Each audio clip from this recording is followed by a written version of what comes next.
Uh, okay, good morning. Wonderful morning this morning. I have to welcome you to, I think it's about our 8th seminar in the series. Lovely to have you all here.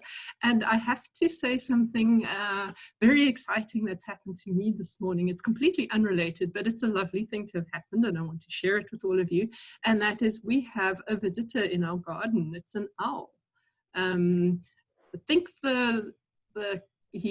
she is just checking out the place, and I'm hoping that we'll move in, but we'll see. All the tiny little birds are all over Twitter, all very excited and slightly unhappy and uncomfortable about this, but I'm hoping our owl will take up residence. So that's just a wacky kind of lovely morning moment for me. Wanted to share it with you. I don't know why. It's not related to COVID at all or to our flow of information, but what I would like to do now is introduce you very briefly to Katherine. She is, as you have seen on the invitation, a PPE lecturer, politics, philosophy, economics at the University of Liverpool. And she's been in philosophy for an awfully long time and related to health policy, public policy, and we're very interested to hear what she has to say about the flow of information between bodies like the World Health Organization and communities, right down to hopefully me with my owl in my garden, and then back up again. So I'm not going to chat too much further. I'm going to let Katherine introduce herself and introduce her topic. What we'll do is the same kind of thing as usual. We'll listen to Katherine speak, and then afterwards we will try to manage a questions and comments section. Be free to use the chat session to pose questions or to indicate that you'd like to pose a question, and then we'll open up the mic. And I think at this point you could probably open up your mic as well as your video when you converse with Katherine. I think we'll be okay with our bandwidth on that. So over to you, Katherine. Lovely to meet you virtually and lovely to have you with us. Thanks so much, and I really appreciated the owl story. I have a colleague here at the University of Liverpool who is owl obsessed and will be delighted to hear that you have an owl in your garden. I think she'll be very envious. Okay, so what I'm going to be talking about today is a very new research project. So new, in fact, that we're in the process of putting together our research proposal for a UKRI, that's a UK Research Institute grant. So any kind of feedback would be very much appreciated. At the moment, unfortunately, it's going to be very UK-centric because our whole research team is based here, although none of us are English. But because of who the funder is, and our long-term ambition is to make it more international, and so we're looking for collaborators, and if any of you would be interested, we would especially like a South African connection. So, as you've already seen in the abstract, oh wow, it's the video cuts off some of the text, but hopefully I'll remember everything I've said on the slides.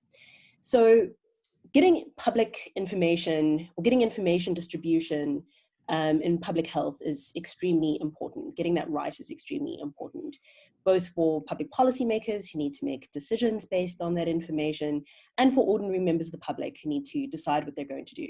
And this isn't just true for COVID, this is true for all kinds of public health interventions.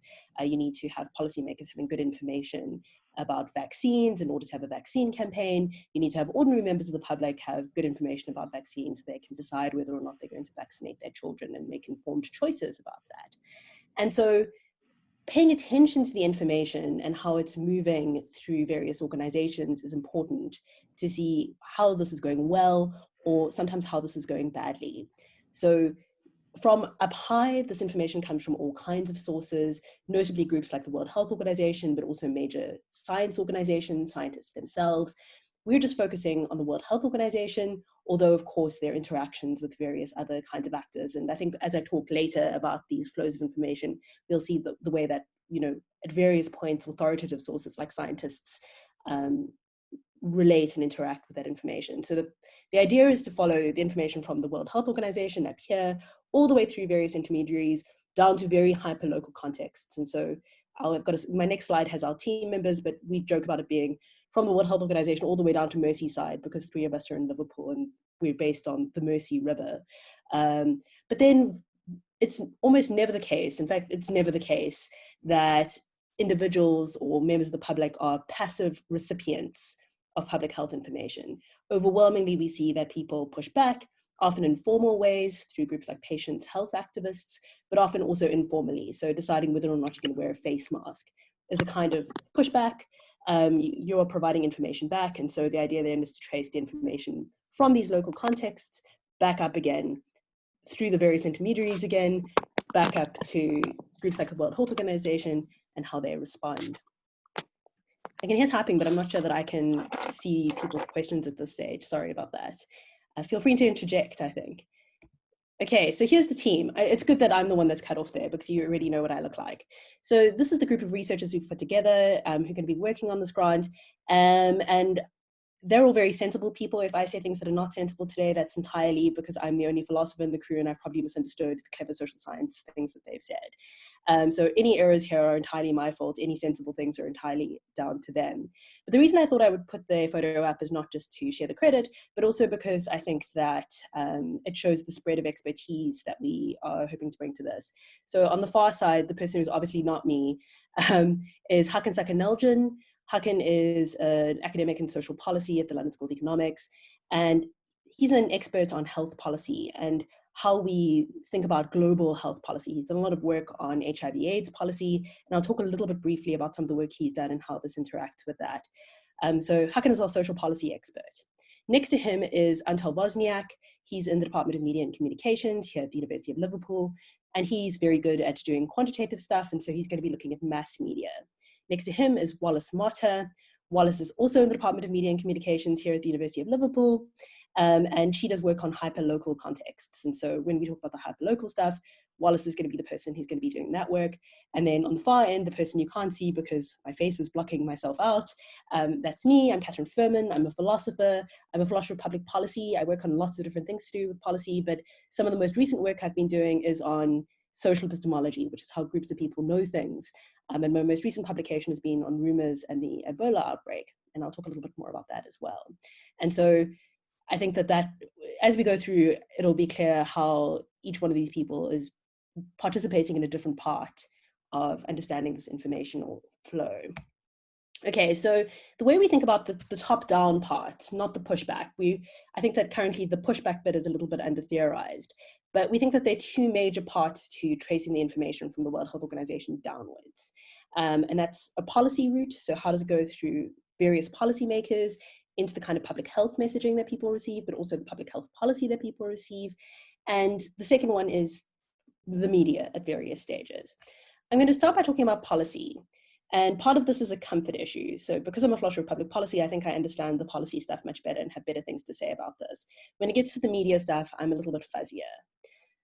Okay, so here's a recent photograph from a World Health Organization press briefing with a focus on Mike Ryan. He's the head of emergency interventions for the World Health Organization. And his photo's up there because he's had lots of sensible things to say. Unfortunately, you can't see the text on this, so you're going to just have to listen to my voice. The deal with the World Health Organization is that it has 194 member states. As a result, World Health Organization guidelines are always intentionally going to be overly broad, because there's not going to be any guidance that the World Health Organization can give that's going to work for all 194 member states. Instead, it has to be intentionally overly broad so that individual countries can adapt those policies for their own contexts. So again, if you have a guideline, it needs to take into account the United Kingdom, Sweden, South Africa, Azerbaijan, the United States, although not for very much longer. And this is an extremely diverse kind of context. And so it would be an unrealistic expectation for major international agencies to develop guidelines that come tailor-made for all of those kinds of contexts. So they're intentionally overbroad, and the World Health Organization is explicit that they're such. Rather than the impetus then gets placed on a more local level, particularly governments and public health departments, to adapt those guidelines for their specific context. And so they need to figure out how to take this overly broad policy, set of guidelines, and make it workable for their own country. And context really matters. And so the reason I've got Mark Ryan up there, Mike Ryan, why do I keep on saying Mark? Clearly I haven't had enough coffee so far this morning. What he's been saying at the international press briefings has been very explicit that context matters, that context is going to be really important, and that the impetus is going to be on local governments, that they need to take context seriously. And so I said before, when I was introducing my research team, that Hakan Sakan has done extensive work on global AIDS policy. And one of the things that Hakan has written extensively on is on how context matters for global HIV/AIDS policy. And he's got loads of examples in his most recent book on this, but his catchline, I always say, and he's going to hate me if this is a recording that he ever ends up watching, is that you can't take an AIDS policy from South Africa and implement it in Congo or Democratic Republic of Congo with no adaptation, because the context is just too different to think that a policy that would work in South Africa would also work in DRC. You need to do a lot of work to move policies between contexts. So philosophers have been extremely useful on this issue of context mattering. And so the book that I've got up there, again, you can't see it, is the Evidence-Based Policy Handbook, written by Nancy Cartwright, who's a philosopher of science, and Jeremy Hardy, who used to be a corporate person, but has become a philosopher in his retirement. It's irritating how good Jeremy is at philosophy, given that he had a whole other career first, but he has been doing philosophy for a long time now.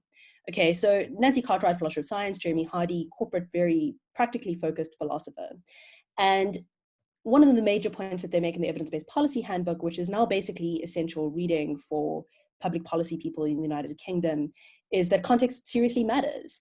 And you can't just move policies from one context to another without paying serious attention to the context. And they arrange this book around a number of case studies.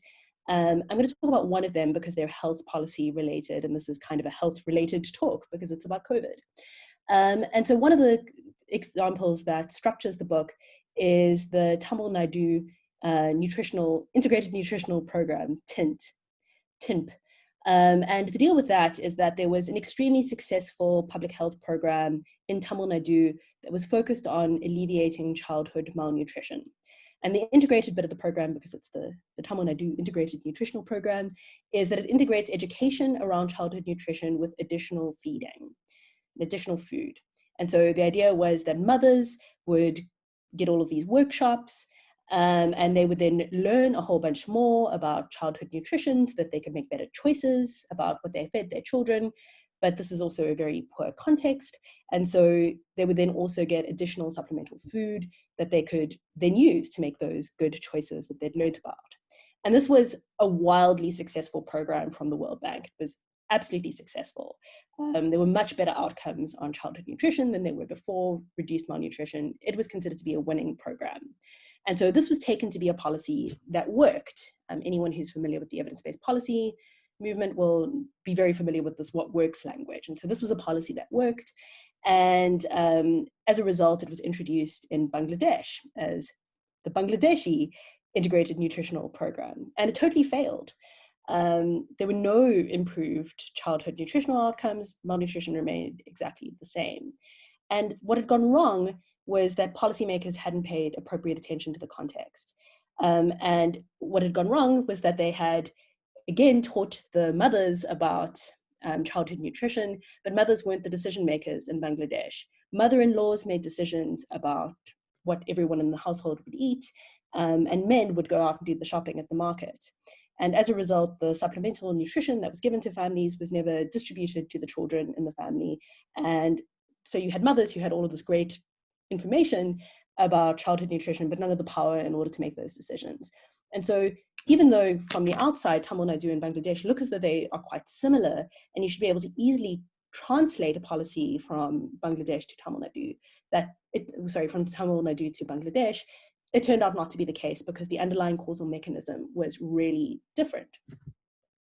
So going back to COVID, that's a photograph of Alex Broadbent, who some of you might know already. He's a philosopher at the University of Johannesburg, and he's been really outspoken recently, saying that he thinks that South Africa hasn't done a good enough job of making COVID-19 World Health Organization guidance context specific to South Africa. And what he said is that the context in South Africa is sufficiently different that you can't just take the World Health Organization guidelines and implement them in South Africa as though that was a simple movement. And Alex has worked extensively with Nancy Cartwright, who's the person on the previous slide who wrote the book on how much context matters. And so he's drawing on a lot of those ideas. Some of the things that he thinks that are contextually really important is that in South Africa, there's a really young population. COVID-19 disproportionately affects the elderly.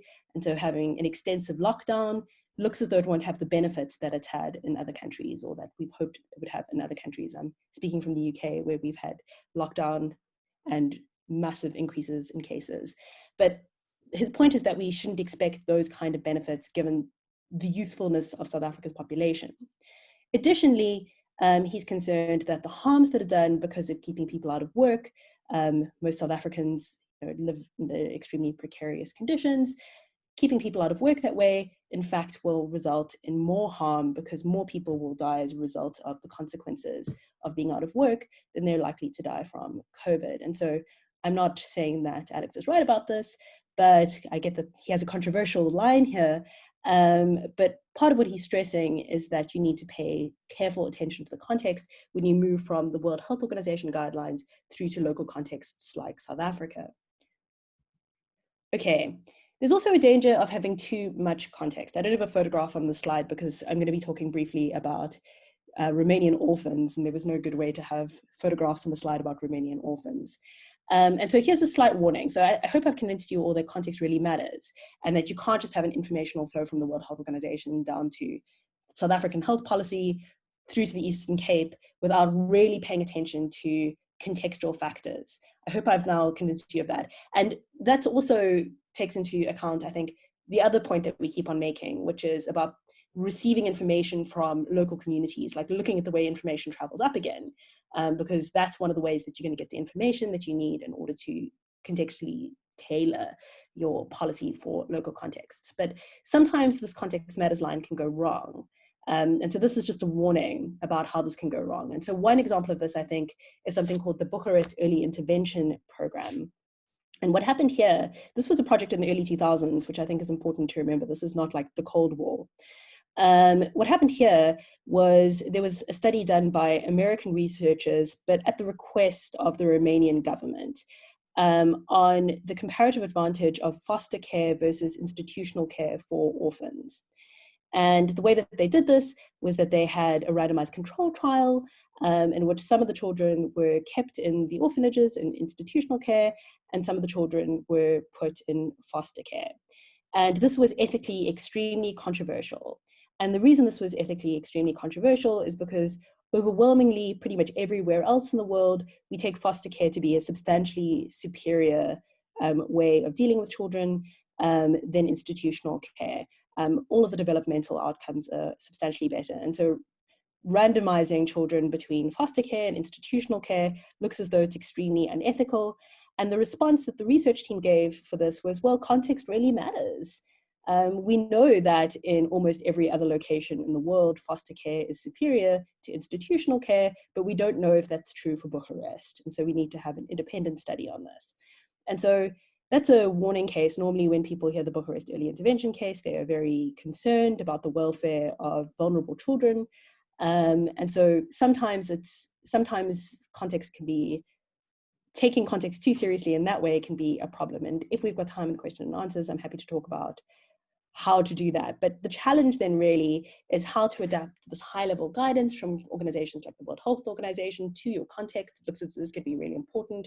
We've got this cautionary tale from Tamil Nadu and Bangladesh about how badly wrong it can go if you don't take context seriously. But on the other side, we've got this concerning case from Bucharest about very vulnerable children getting randomized between institutional care that we think is inferior and foster care that we think is superior.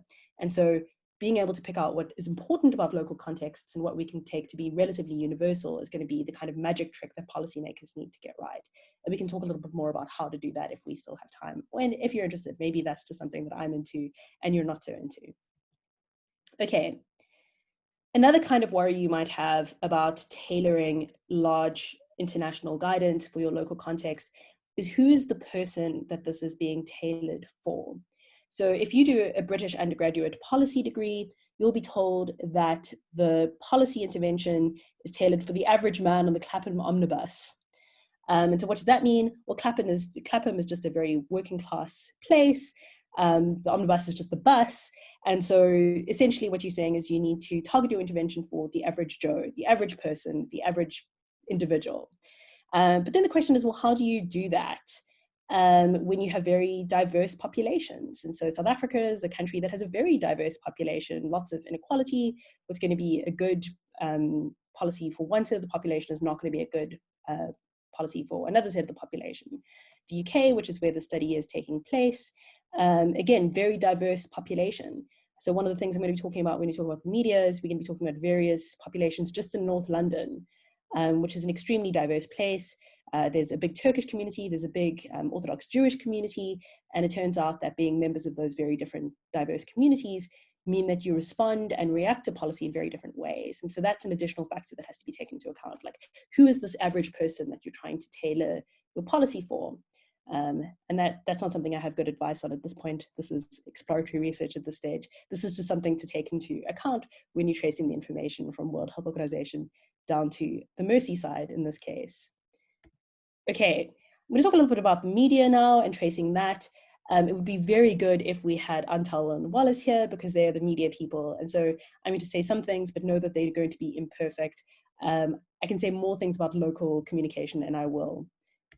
Okay, so there are going to be at least 3 levels to look at this media stuff.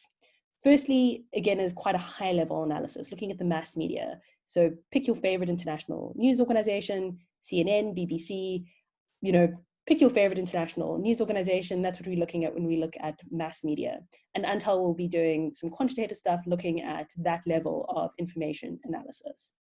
Then you go down to local media, and local media can mean a lot of different things. So again, if we are in Merseyside, like I am now, we might say, the Liverpool Echo is the local media, that's the local newspaper here, or various local radio stations. It's going to count as the local media.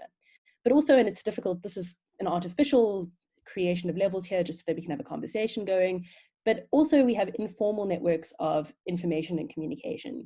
So a lot of the places that we get our information are from our immediate social circles. So think about the kind of information you've been getting from your friends and family via WhatsApp about what you ought to do under COVID. That's going to all count as informal networks of information. So I'm going to start by talking about this a little bit because, again, this is something I know about. My most recent publication has been about rumors and Ebola. But that's not to say that this is the most important bit. This is just the one that I can talk about fluently to a group of people. Okay, so overwhelmingly, the evidence suggests that we make health choices largely within our immediate social circles. So we rely on people in our immediate social circles to get information about health and to make choices in that way. And so I've got a whole host of examples on the side of the slide that the pictures are covering. Again, you're just going to have to listen to me as I talk you through these examples. And the first 3 are not at all about COVID, and the second 2 are about COVID. Okay, so last year there was a study with vaccine hesitant mothers trying to figure out and vaccine hesitant just means you're like on the fence. You don't know whether or not to vaccinate your child. You're kind of concerned about making that decision. And so last year there was a big study on what makes the difference for vaccine hesitant mothers about whether or not they're going to vaccinate their child or not. And loads of women in the study did vaccinate their children, but they were the ones who were cautious about doing it at the beginning. And it turned out that people's immediate social circles made a huge impact. So the women in the study listened to their doctors, they listened to their GP, but they also listened to their sisters, to their friends, to their mothers, to people that they knew who had children and had vaccinated their children. And very often that was also how they found their medical practitioner. So they found their GP through their immediate social circle. And so who was in your immediate social circle made a huge difference to whether or not you ended up vaccinating your child. Second, the second point there says is it's about vaccine hesitancy in Orthodox communities in New York, Jewish Orthodox communities. There was a piece in the New Yorker in September last year because there'd been an outbreak amongst Orthodox Jewish communities of measles. And so they were trying to figure out what had gone on there. And it turned out that there had not been a lot of vaccination going on with the Jewish Orthodox community. And again, it was down to informal networks of communication. Because again, mothers overwhelmingly made the decision about whether or not children would get vaccinated or not. But mothers in Orthodox Jewish communities typically are discouraged from having cell phones and laptops, and weren't on social media. And so rather they were interacting with their immediate social circles. Again, word of mouth made a big difference to whether or not they vaccinated their children. Thirdly, and this is the little punt for my recent research on rumours, rumours in the West African Ebola outbreak. So I think pretty much all of you will remember 2013 to 2016, there was a major Ebola outbreak in West Africa, Liberia, Sierra Leone, and Guinea. And in all three of those places, there was substantial cooperation with international health measures, but also substantial resistance in all three countries to various degrees. We could have a whole different talk about that. But one of the things that was resulting in resistance was rumors about what was going on, rumors that medics were spreading the disease rather than treating it, that bodies were getting taken to be sold on the international organ trade. And so information that was being traded within local informal networks was doing a lot of damage to international health messaging. And so now we hit the COVID examples, because I know that's what you want to hear about. And so again, in our own anecdotal experience, I think we all have examples of how we're trading information informally amongst our friendship networks around COVID and what to do. You know, in your WhatsApp group, you know, there might be messaging around your various WhatsApp groups, messaging about whether or not you're wearing face masks, if you're going shopping, where to get the toilet paper, all of that is going to count. And then again, looking at the context in which a large portion of the study is happening in North London, a couple of days ago in The Guardian, there was a piece on Jewish Orthodox communities again, in Stamford Hill, which is a very Jewish area of North London, very Orthodox area of North London. And again, these are people who are not typically on social media and are often detached from the mass media and local media.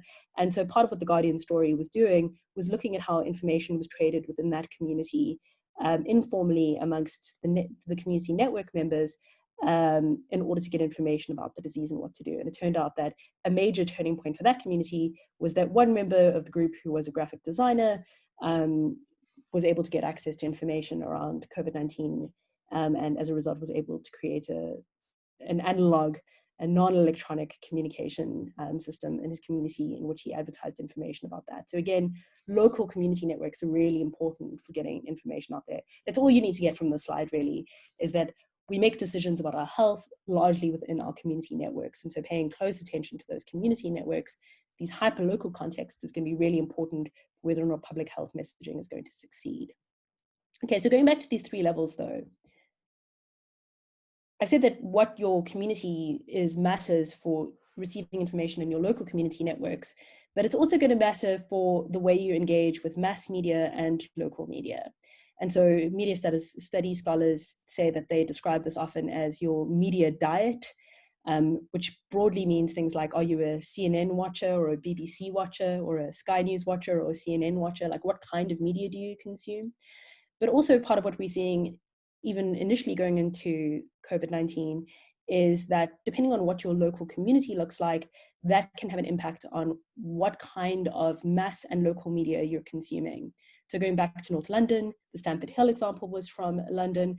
It looks as though Turkish communities in North London are consuming overwhelmingly Turkish mass and local media while living in North London, and so are getting their information about the disease there, which means that it might be quite tricky for them to know what local measures are that are being taken in the UK, which is where they live. And so I think that's an interesting upshot of kind of what your local community membership can mean for your engagement with this kind of high level media as well. So it's not just who's in your WhatsApp group, but if you're in North London watching the Turkish news, that also might have an impact on how you're receiving your information. All right, so this I think is currently the least theorized bit of the project, which is looking at the information that comes from the communities, the tracing the information back up again portion. And so very often we see communities pushing back on public health information and public health interventions in general. And typically the way we see this done is via patient activist groups. And so again, you know, we'll see various groups in terms of like cancer lobbying, or in South Africa, the Treatment Action Campaign is a major patient activism group that's had a big impact on HIV/AIDS policy in South Africa historically and now as well. And so very often we see these specialized groups who have a focus on a specific disease or condition, organizing themselves very formally to be able to have a good pushback against public health measures. And sometimes this can be done really quickly. So one concern about patient activist groups is kind of, well, COVID is new. How would we have a patient activist group so quickly? It seems to affect all of us, not just patients. But in terms of speed, we've seen that this can be done really quickly. So I did my PhD on HIV/AIDS policy in South Africa, on AIDS denialism in particular. And part of that research required me to go into like the long history of HIV/AIDS. And in the 1980s, gay men's group in the United States, many groups, really quickly organized and quickly became the experts. And so initially when antiretroviral treatment was new and the medical experts didn't really know how to do things like dosages, how to do the trials appropriately given various ethical considerations, these patient activist groups were able to organize really quickly and essentially became the experts. And so the medical community in the end was basically required to take these groups seriously. And so we've seen that groups can organize very quickly and have a big say that way. But also we see substantially less formal responses. So you don't need to be a member of a patient activist group to be engaging with health policy and be sending information back into the system. And so again, another kind of example that we've been saying over and over again is, do you choose to wear your mask or not wear a mask going out? Like that's a kind of personal decision that can be sending information back into the system.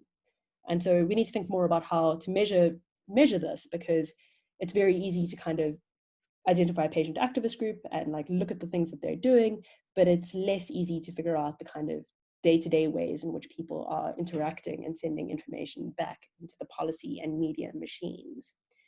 And that's all I've got to say for today. Thank you. I would love to hear from some of you. I've put my email there in case you would like to contact me at some point to offer advice or criticism.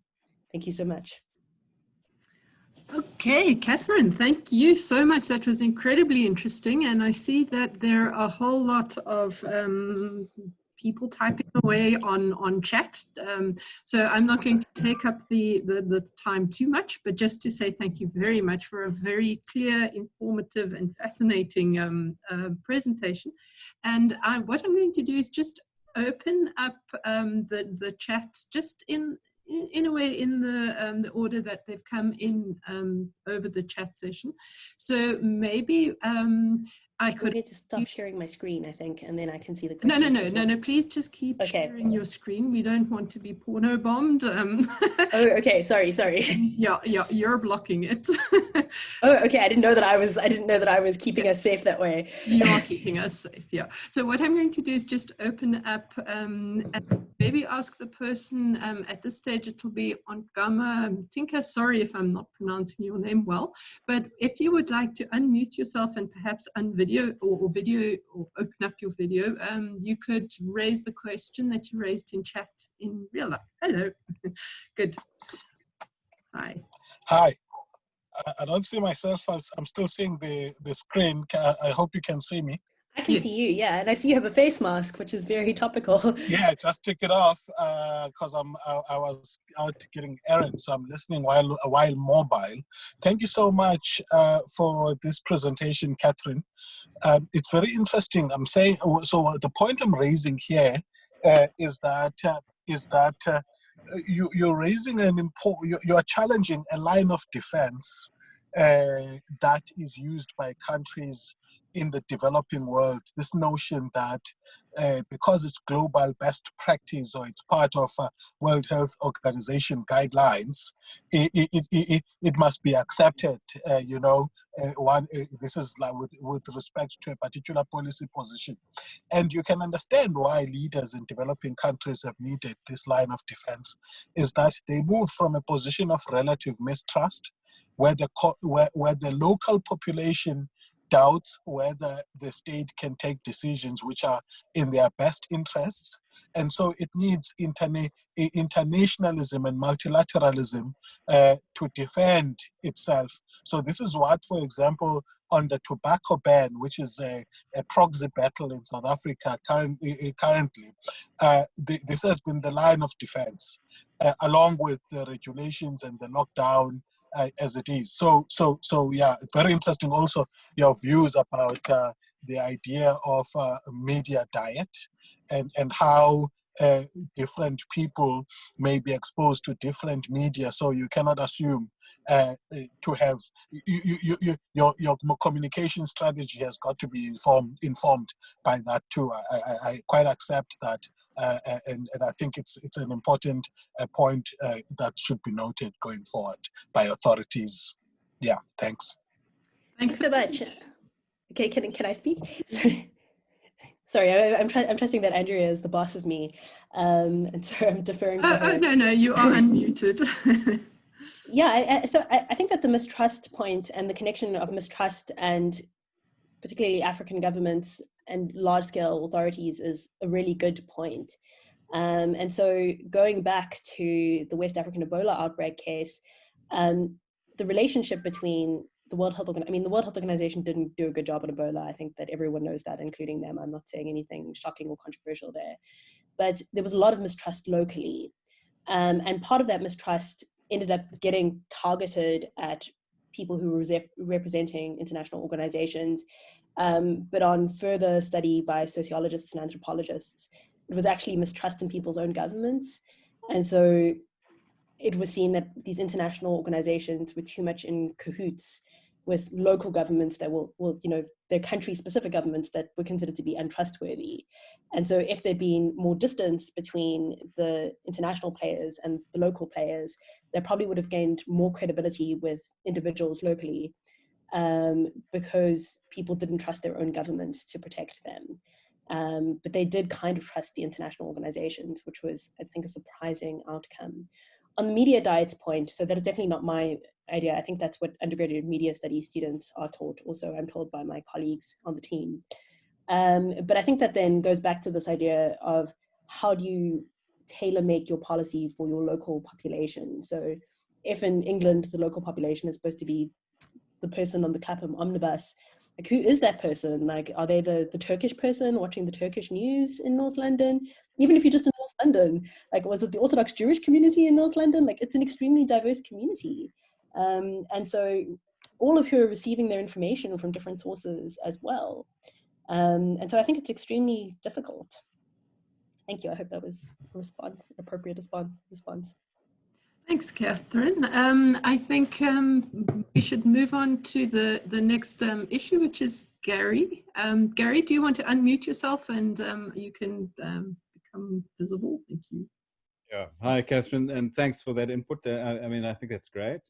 I've been fascinated and just wanted to hear your views in terms of misinformation, disinformation, the sort of deliberate manipulation of media and messages. Yeah, and just thinking around the WHO and China and America's response and how Trump is particularly manipulated. But I'm not. Trump's strategy is very obvious. What I'm more interested in is the support, his support base, and why they believe that information so readily. Why and I don't want to say that there's conspiracy behind it, but the Russians and Chinese and others that are dominating the information for that end. I was wondering whether you guys have worked with that, how you see it, etc. I think that is an extremely hard question and one that really gets at the heart of this. It's very easy to say that you're tracing the information from the World Health Organization all the way through the intermediaries down to Merseyside, but a lot of that information is going to be disrupted at various points. And so right at my opening slide, I had a picture of children playing the game Broken Telephones, where the message gets disrupted along the way, which is part of the kind of background image we have in our minds, that information gets lost, gets distorted along the way as information travels down. But the problem with misinformation and disinformation is that there are also actors who are intentionally getting into that chain of information and distorting the information. And some of that comes across in various mass media outlets as well. This is recorded, so I'm not going to say which ones, but I think we all know. And so even at like big levels, like mass media levels, you have these sources of information getting in there and distorting the message. There was a really good webinar recently done by the Frontline Club, which is the journalists club in London. And they were struggling with this. And part of what they were saying is that if you as an individual are trying to, get good information, that you should not be assuming that your social media is the best place to be getting your information, that social media is for sharing social stuff. and media is where you get the proper information. And I take that now. I make sure that I read the Financial Times instead of just Twitter. But I do think that we also make our decisions within these really hyper-local contexts. Like, we speak to our friends about what we should do. And so I think that that's not the most obvious strategy. And so I think that's hard. I don't have good answers for this. I think this is a really active research program amongst lots of people at the moment who are trying to figure out like how to combat this, how to identify the fake news from the good news.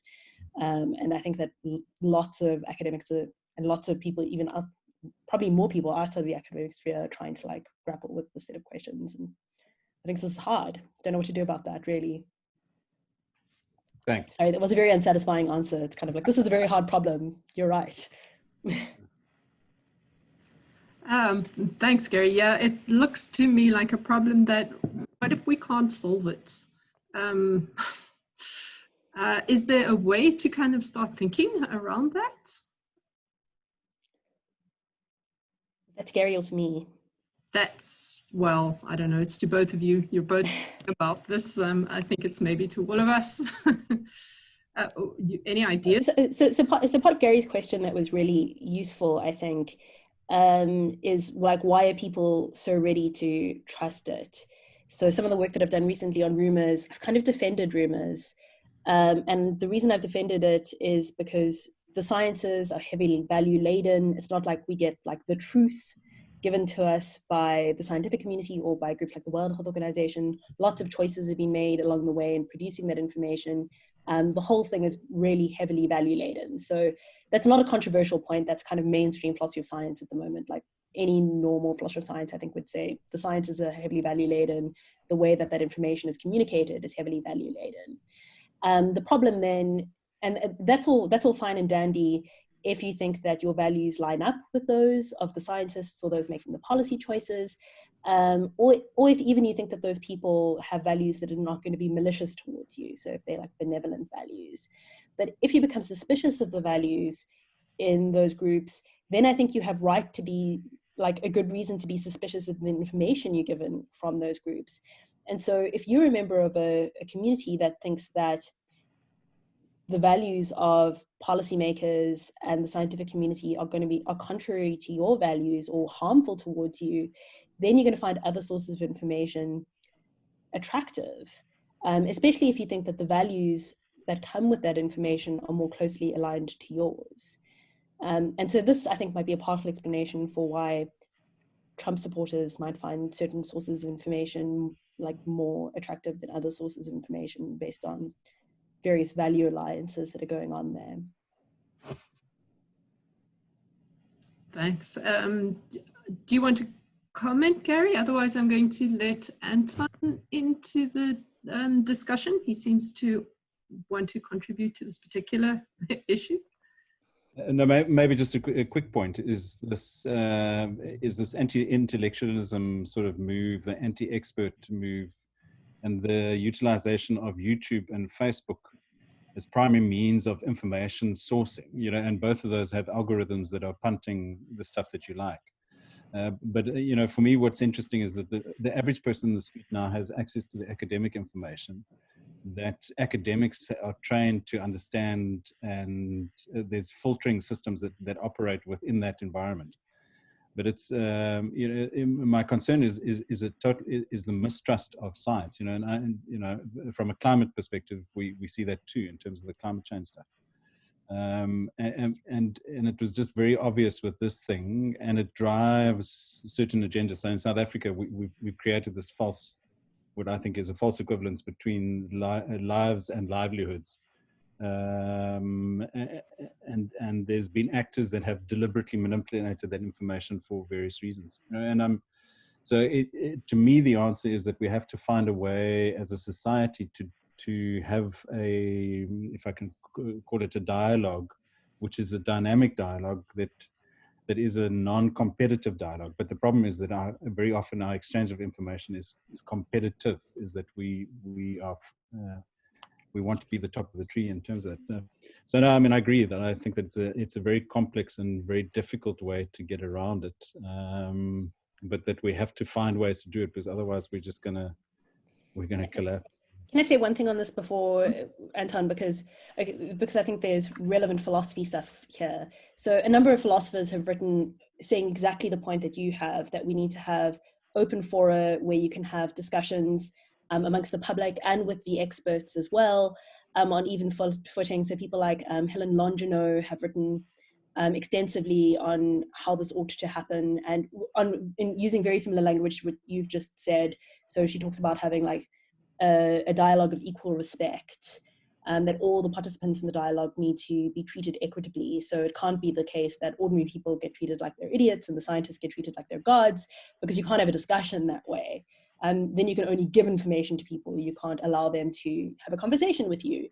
Philip Kitcher has written extensively various books with titles like Science in a Democratic Society. I think that getting all the titles right would be difficult because they have very similar names, in which he also advocates for, what he advocates for is having a sort of intermediary group of people who are ordinary people with no vested interests in the science being one way or the other, because scientists have vested interests because of their careers and funding grants and stuff like that. Have this group of ordinary people who trained up to understand the scientists, who can act as intermediaries. Very often the way people respond to the philosophical writing on this is, well, that's great in ideal theory, but how do we do that in the real world? And actually, just before I moved to Liverpool, I was lecturing in Ireland during the abortion referendum. And something that Ireland does is things called citizens' assemblies, which are actually quite similar to Kitcher's idea of how to have dialogue. And so you get ordinary people in a room for a weekend with the experts, and they have these big discussions. And not just on abortion, but in abortion, it was considered to be a success case, that they really understood how the people were going to vote in the referendum and really substantially changed the public's attitude towards around the vote.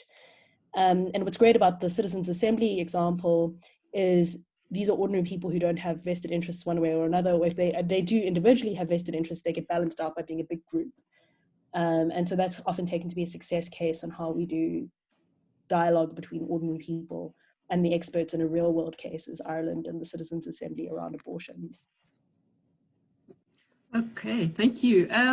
Okay, we're going to ask Anton to open up to a question, and then after that we'll go on to Iscia, and then with an eye on time we'll see if there's potentially space for one more question after that.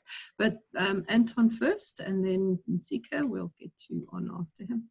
Thank you. Okay, hi Anton. Hi Katherine. Yeah. Hi Anton. Thanks, it was a wonderful presentation, and thanks for stepping up to do this. Mine is sort of like part question, part comment, and it has to do with the research projects that you guys have assembled there, and sort of the structure of the flow of information and what you consider to be local communities. As you probably know in your media studies, folks no doubt know, is most people are getting their information from social media nowadays. And I was just looking here at a Forbes article saying that in the States alone, about more than half, 55% of US adults now get their news primarily from social media.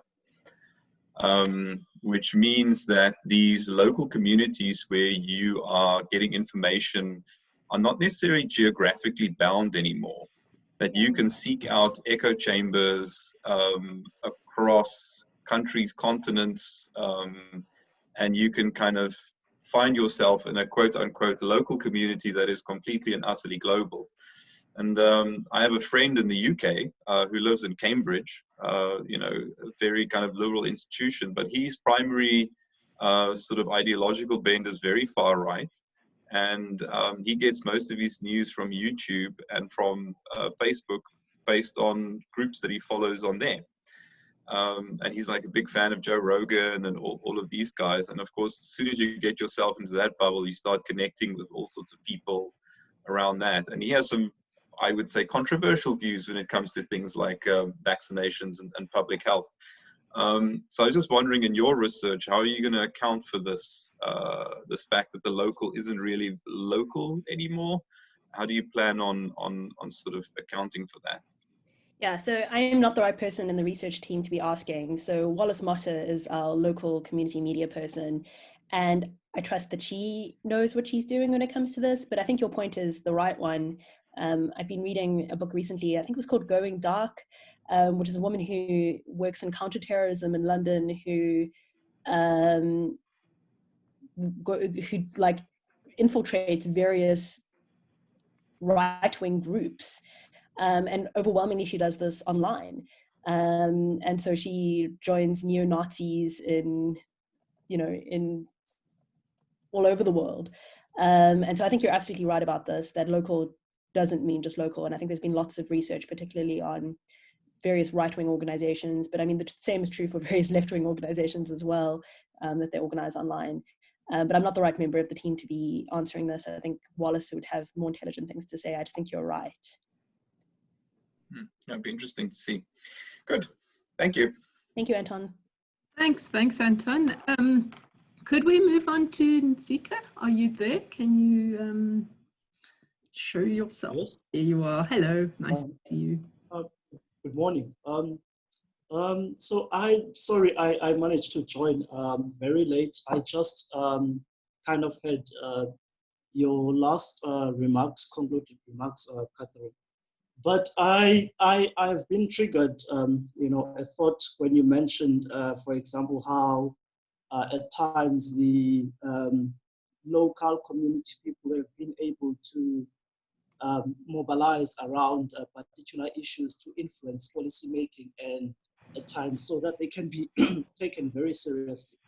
So I've been thinking, what do you think around, for example, when it comes to issues around, in pandemics especially, we usually see most of the people who have authority being the scientists, the medical experts, and yet we know that at least it has been the case in South Africa, the controversy around the data that has been used at times has been questionable, and the fact that they cannot really grasp or comprehend the issue in its whole complexity.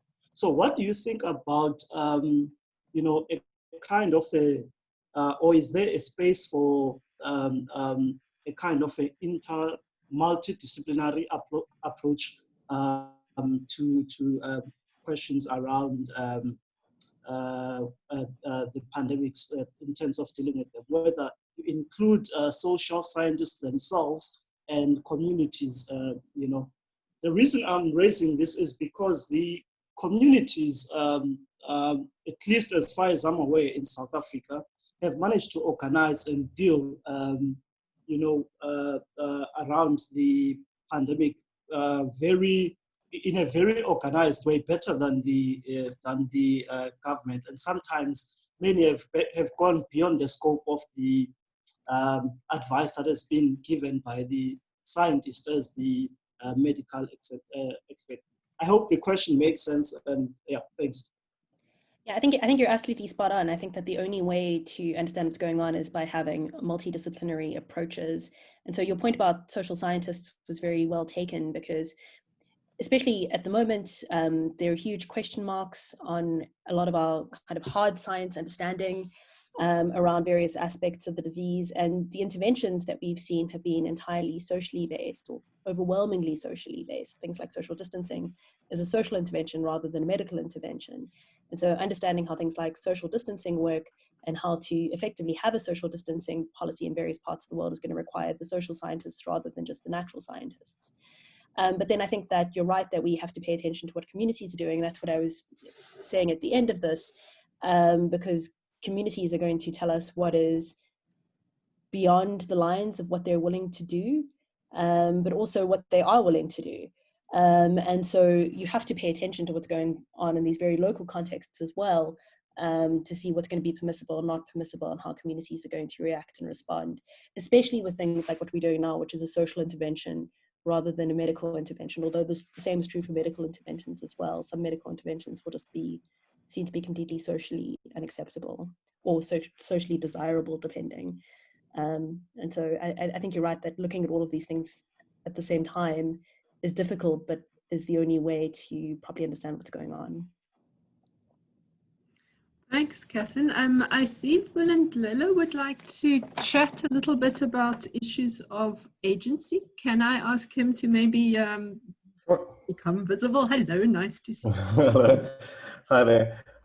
Katherine, thanks very much for your presentation. And I've been listening to people talk about various levels of community versus governmental versus specialists and so forth. And I think I'm one of those people, when I hear policy development and governmental things, I start going, oh God, it has nothing to do with me, but it will affect me. So in terms of matters of agency, I'm starting to think to our situation in terms of South Africa, the lockdown.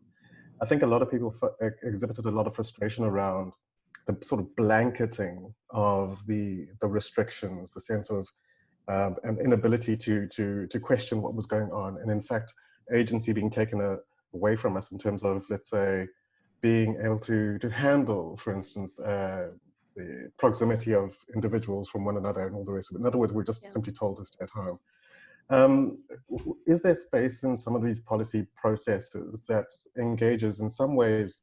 I was listening to Ngama, and he was talking about a mistrust that the community might have of governmental and medical people, but mistrust governmentally on local communities. And you raised the issue of, let's say, the smaller, the hyper-locals and the activist sort of spaces where communities rallying in themselves to do something can have an effect.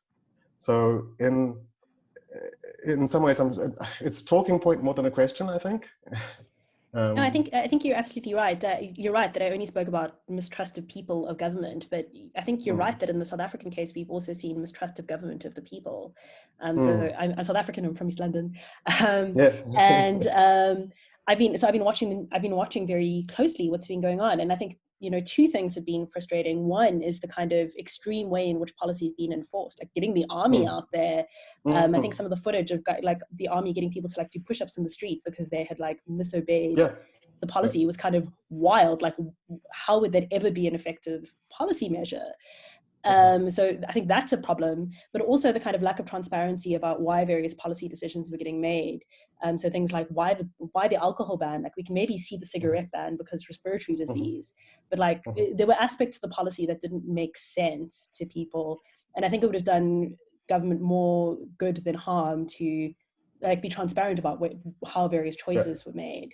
And so I think you're absolutely bang on the money that there's like a lack of respect for people's agency and a lack of transparency about why various choices are made, and that's a problem. I think you're right. Well, I mean, it's just as a tail end. I think, you know, with the Constitutional Court now sort of overturning some of the restriction issues that we had in level 5 and level 4. You know, it kind of speaks to the sort of inhumanity of the policy itself, I suppose. Thanks for your presentation. I was just thinking the other way around in terms of policy development versus the community and the individuals. Yeah, I think you're absolutely right, and thank you. I'm going to include that. That's helpful feedback. Perfect. Thanks.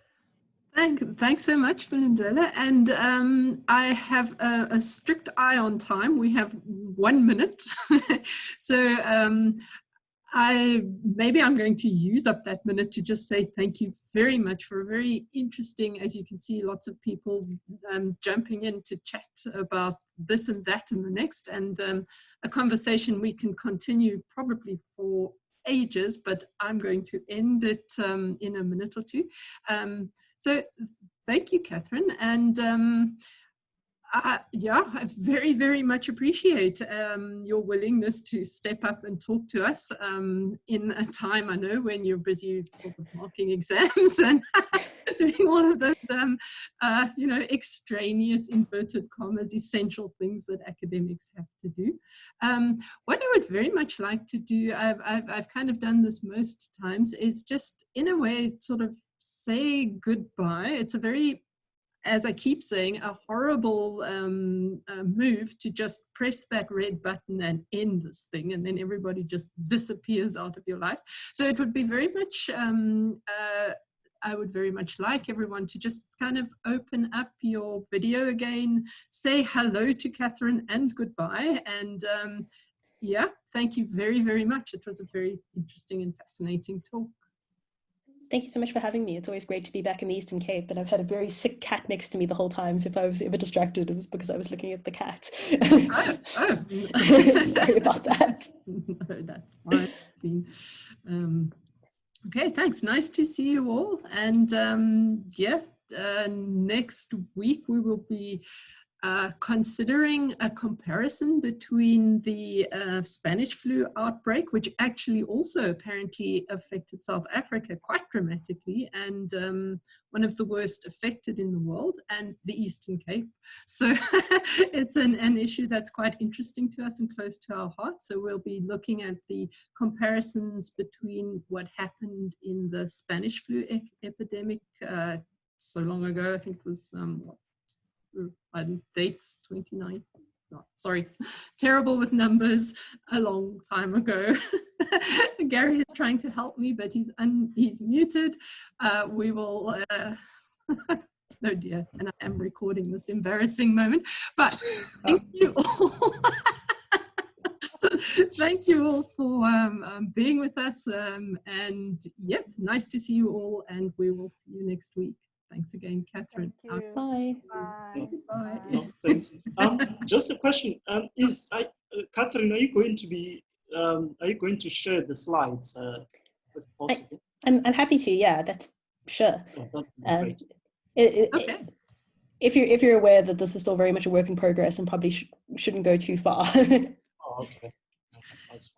Thanks. Yes, we'll do that. And also, I'm quite happy to share the recording of the video will have the slides on them with Katherine's caveat right now. So if you would like a recording of any of the seminars, just email me and I will send it through to you. Well, actually, yeah, I'll send you a link that way. Yeah. Okay. Thanks so much. All right. Thank you. I don't know how to leave. Bye. Okay. Bye. Time to leave. I'm going to end us all now. Goodbye.